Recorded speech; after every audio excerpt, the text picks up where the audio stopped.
Welcome back, everybody. Today, I'm going to teach you how to duplicate a board in Monday.com. This is incredibly useful when you need to replicate a project structure, save time on setup, or create similar boards for different teams or clients.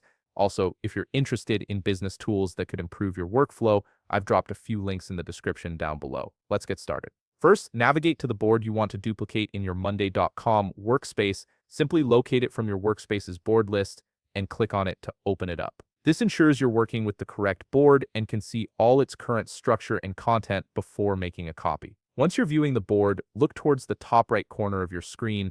You'll see a three dots menu, often represented as dash, dash, dash. Click on this icon to reveal additional options for managing your board. This menu is your gateway to various board-level actions that aren't immediately visible in the main interface. From the drop-down menu that appears, select More Actions. This will expand even more options specifically related to board management and customization. Monday.com organizes its features this way to keep the interface clean while still providing powerful functionality when you need it. Now click on Duplicate Board. This action opens up the duplication dialog box where you'll make some important decisions about what exactly gets copied over. Understanding these options is crucial because it determines whether you're just copying the framework or everything, including the work that's already been done. In the duplication dialog, you'll see three distinct options to choose from. Structure only copies just your columns, groups, and board layout without any items or data. Structure and items includes all your tasks and entries, but leaves out the conversations and updates.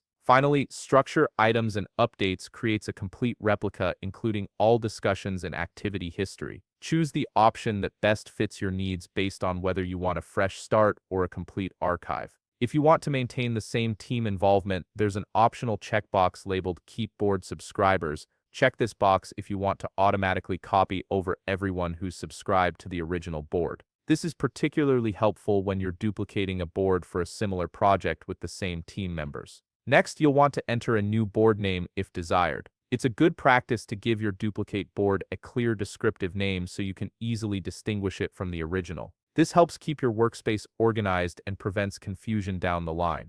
Finally, click Duplicate to complete the process. Monday.com will now create your new board based on the options you selected. Depending on the size of your board and what you chose to duplicate, this might take a few moments to process. Once it's done, you'll see your newly duplicated board appear in your workspace, ready to use. And there you have it. You've successfully duplicated your board in Monday.com, saving yourself valuable setup time. If you found this video helpful, please leave a like, subscribe, and see you in the next video.